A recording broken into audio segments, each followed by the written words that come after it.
успешной, так скажем, операции по денуклеаризации режима Путина. Каждый вот этот, практически каждый стратегический этот бомбардировщик, который был сегодня уничтожен, это там, от 100 миллионов долларов. Правда, в советских деньгах понятно, что большую часть данных самолетов произвели в Советском Союзе совместными усилиями Украины, Беларуси, Прибалтики, стран, значит, Варшавского договора. Это понятно абсолютно. Но факт такой, что путинский режим, он долгое время вот это все дело модернизировал. Там вкладывались какие-то бабки, там по серым схемам закупали различные новые микросхемы там на Западе и так далее. По итогу, как мы видим, вот это вот нищета этого иркутского аэродрома, да, в котором вот эти стратегические бомбардировщики находились, уж там-то Путин думал, там-то их не достанет никакая ракета там немецкая, французская или британская. А дрон достал. И вот эта блестящая просто операция, которая проведена была. Ну, вспомните, несколько месяцев назад белорусы вдруг объявили, что нашли, значит, полностью задержали полностью покрытую изнутри газель, ну или какой-то Ford Транзит, полностью набитый одним из видов гексогена, короче, получается. И я так еще удивился, думаю, ну что за бред там, ну какая-то провокация со стороны, значит, этих лукашенковских спецслужб там, ну, чтобы напугать там, значит, собственных, значит, белорусов там и так далее. А на самом деле это грамотная была операция, правда, ну, видимо, произошел соскок, так скажем, случайным образом просто обнаружили взрывчатку. Очевидно, что что-то показалось несоответствующим действительности. Там, видимо, человечка задержали. И операция, я думаю, она была, так скажем, грозила провалом.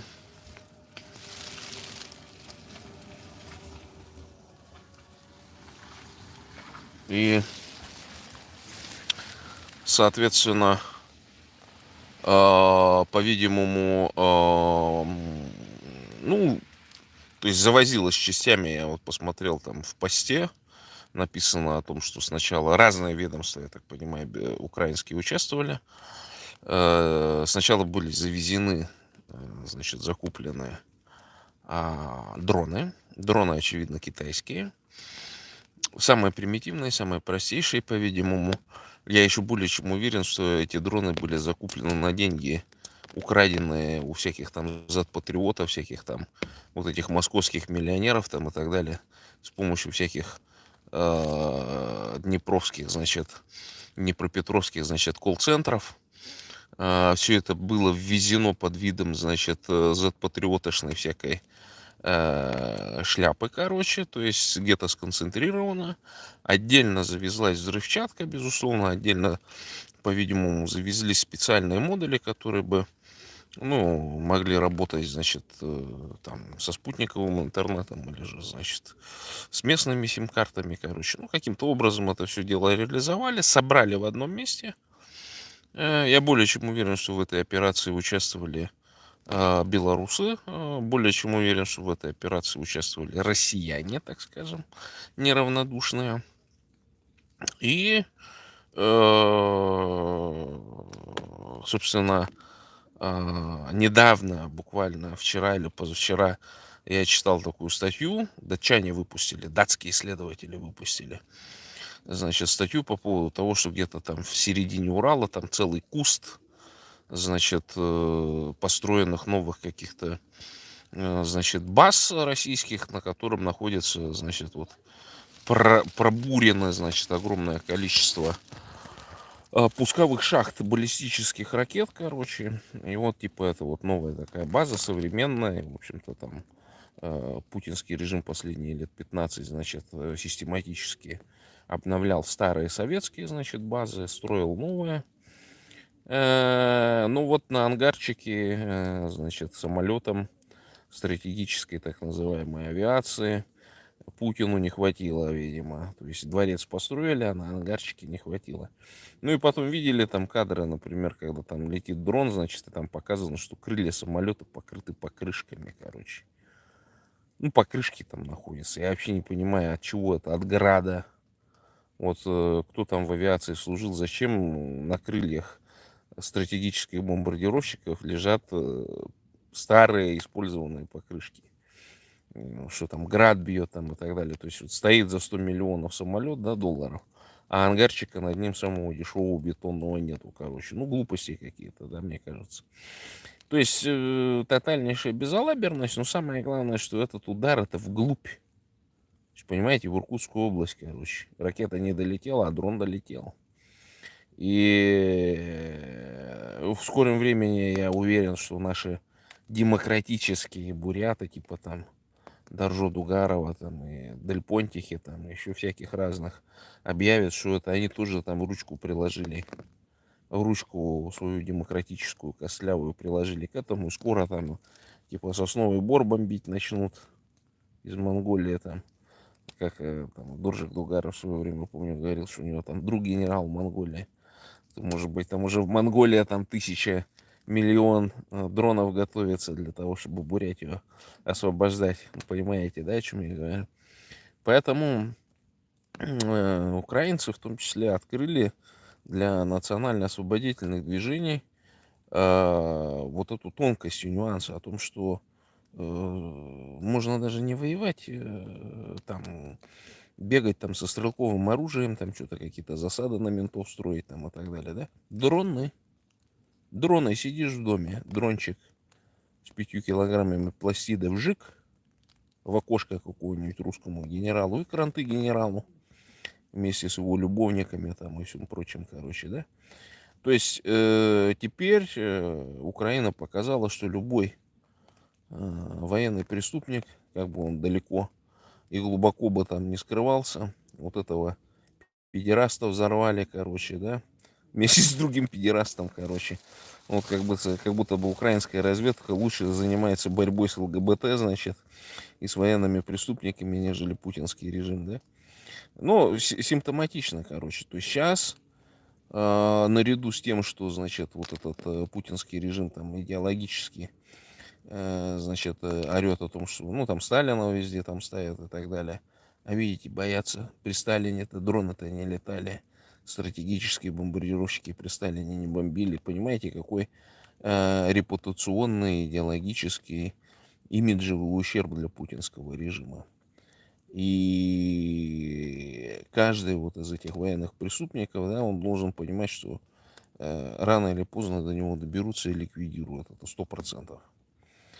Поэтому, дорогие друзья, значит, надо нам, бурятам, в США начинать собирать деньги. Так, так, что такое ДК-1? Это кто такой, нахуй? Так.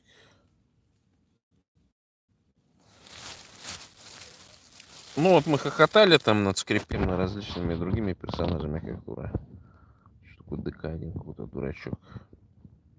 Скинкеры, бахнем разок. А у меня тут эти, как его, дурачки там, короче, налетели. А тут местные, наверное, эти, как его, потужники, короче, которые тут творились, короче.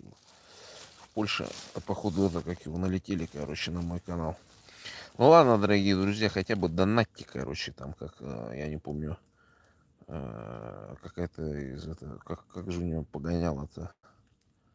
Ну, такая крепкая такая баба-блондинка такая, с ВСУ, короче. Я, по-моему, с ней даже пересекался в первые дни войны. Она на всходнюю, помню, я там, значит, видимо, сын и дочка провожали, короче. Вот,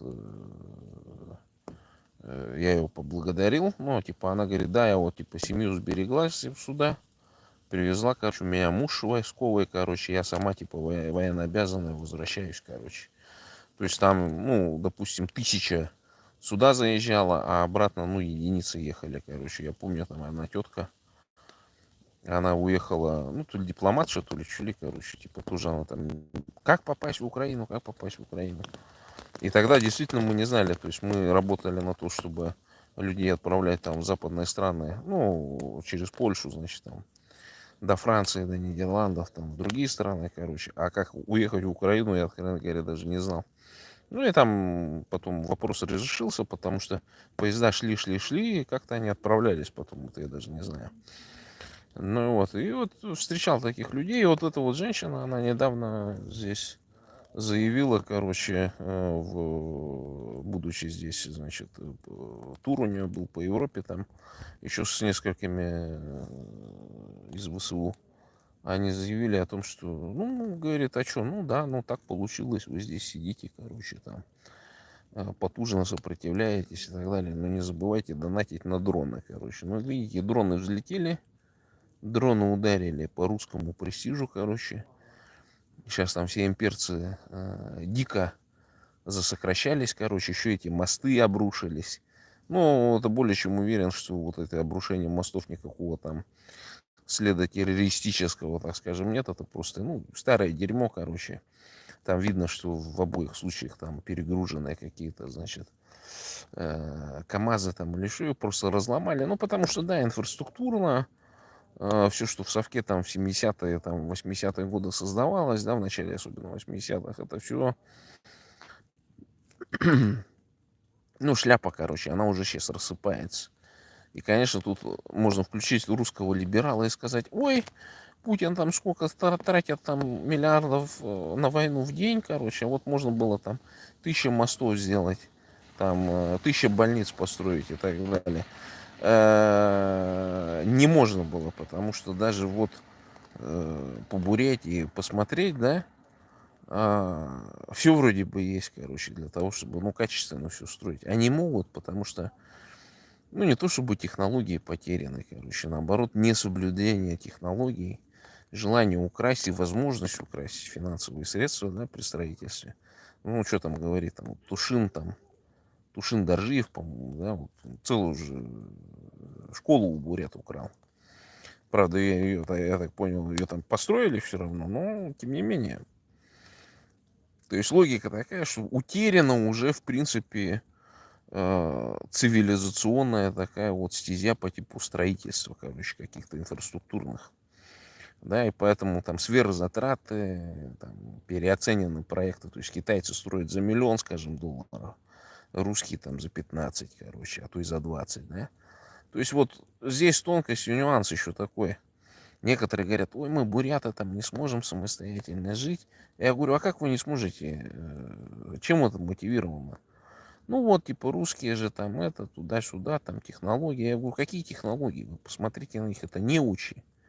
Большая часть вот Бурятии, там этих всяких технических так называемых специалистов, это либо купленный диплом, либо, значит, персонажи, которые пробухали большую часть, значит, учебы в университете, а закрыли, ну, потому что взятки дали какие-то там, ну, хорошо, стол поставили, например. Ну, вот посмотрите, все чиновники, короче, это же все неучи.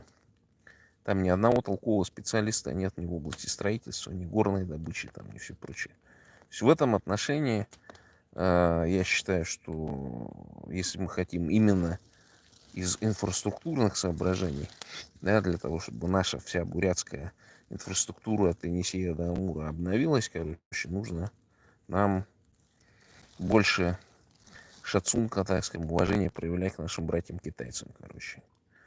Потому что Азия для азиат, Бурятия для бурят, бурятам бурятскую власть и Бурятия от Енисея до Амура.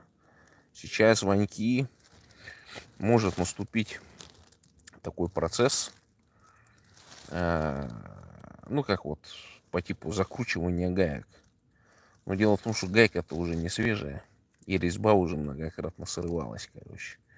То есть она там держится на каких-то тоненьких, малюсеньких там соприкосновениях, так скажем, да. Поэтому, если начнут закручивать гайку, резьбу сорвет. И мы, буряты, обретем независимость. И как раз благодаря тем бурятам, которые сейчас там мобилизированы в русскую армию, умирают под властью русских офицеров и так далее. И вот этот сталинизм, да, который там благодаря всяким академикам, там, всяким недоучкам, коммунякам этим паршивым, Будажапову и Мархаеву, короче, бюст поставили, да, вот сколько уже стоит, 2 недели, терпят буряты, да, короче, вот хотя бы одна дура бы какая-нибудь бурятская взяла бы молоток, просто расколошматила, максимум 3 года дадут, ну, максимум. Я же еще 1000 евро предлагал под это дело, короче. Ну, ситуация такая о том, что э, как сегодня с одним персонажем, короче, переговорили, вот это синичное мышление, короче, говорят, что синица важна. Синица, вот эта идея независимости, она еще, так скажем, не обрела осязаемость. Ну, я говорю, конечно, потому что мало кто на эту независимость работает. Вот американцы бы дали, там, Трамп, ЦРУ. Ну, то есть предложение это есть, как говорится, на рынке, но заказчиков нет.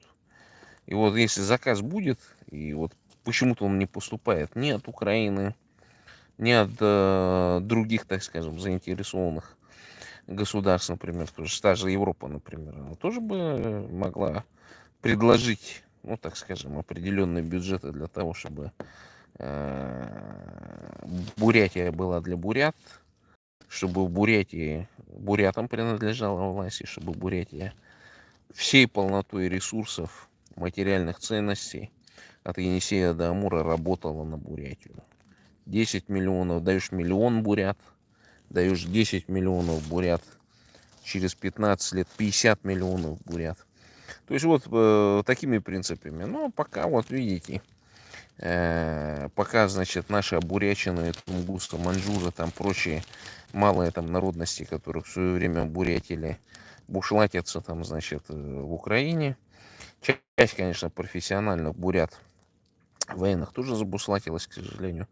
Но большая часть бурят где-то схоронилась, прячется, короче, вот там вот эту левацкую тематику двигают, инфо-цыганством занимаются, там, значит, всякие карты монголы фейковые пропускают и так далее. Вот сколько собрали на эту карту монгола никчемную, да? Ну, там это Хонгар, там еще там, фу, не Хонгар, Джангар, там, кто еще там, вот эти все персонажи, эти лютые мошенники, все это дело проели, пропили, короче.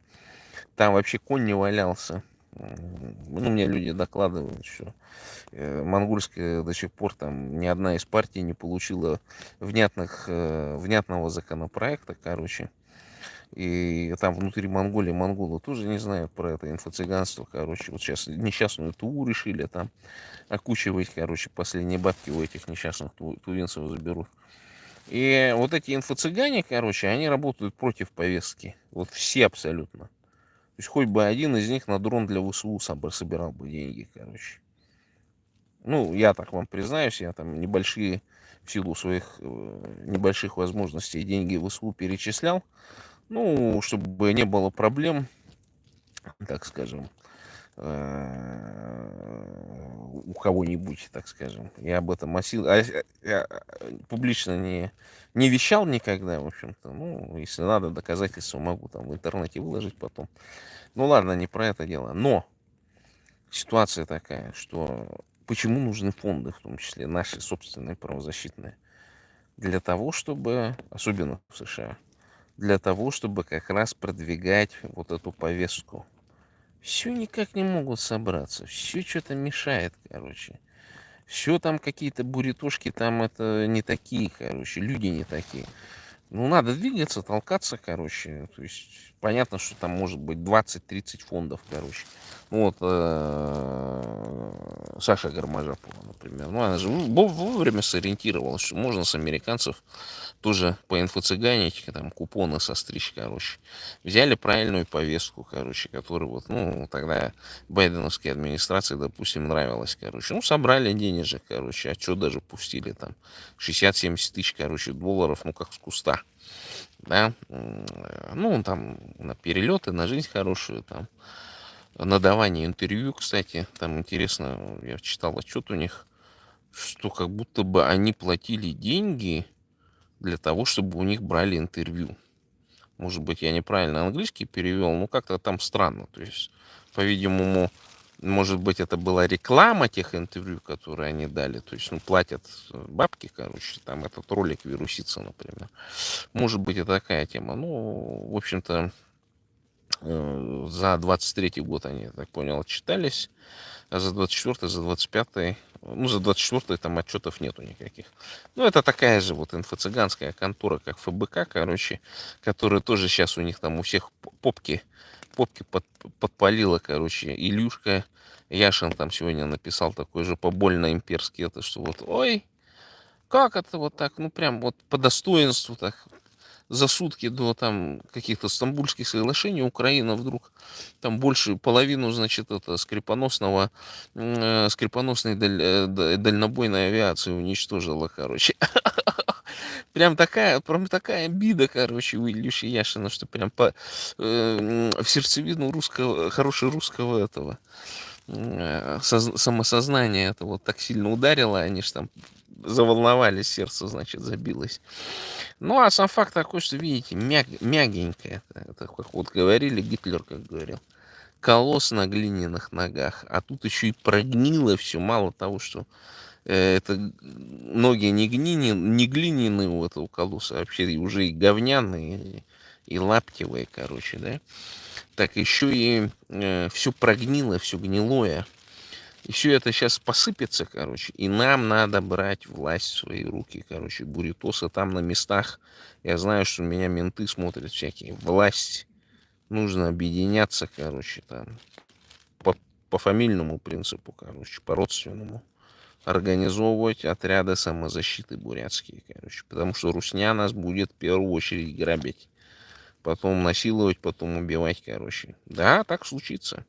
И если вы внутри дома своего не будете защищены, короче, не обучите всех своих детей, жен, матерей, там, дочерей и так далее сопротивляться, стрелять из легального огнестрельного оружия, то можно получить очень хреновую ситуацию. И придется... Я тут один не справлюсь, короче. Я столько писем не смогу председателю Си Цзиньпиню отправить, чтобы просим там защитить бурят от русских нацистов, короче, просим там ввести войска стран Шанхайской организации сотрудничества и так далее.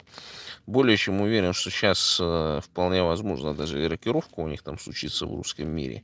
Там придет какой-нибудь ультрарусский нацик, короче, начнет там республики ликвидировать и все прочее. Ну, именно из-за этого удара. С другой стороны, сейчас вполне возможно, что Путин оскорбится и там начнет долбить снова по гражданской инфраструктуре вот этими баллистическими ракетами. Ну, в общем, в любом случае поздравляю вооруженные силы Украины и украинские спецслужбы с блестящей, так скажем, в современном мире операцией по уничтожению, то есть вот эти всякие там масадовские эти приколы с пейджерами и так далее даже близко не стояли, потому что, ну, какой там ущерб, ну, там яйца там отстегнула паре десятков, значит, каких-то бармалеев, да, а тут на миллиарды долларов уничтожены стратегические бомбардировщики, покрытые старыми покрышками. Вот так вот, друзья мои, Рашка распадется, Бурятия для бурят, бурятам бурятскую власть, Бурятия от Енисея до Амура. Только так и не иначе. Боритесь и поборете. С вами был Зуртан Халтаров. До встречи в пятницу на волнах ИМИ Радио 17:00 по центральноевропейскому времени. Всем пока и до новых встреч.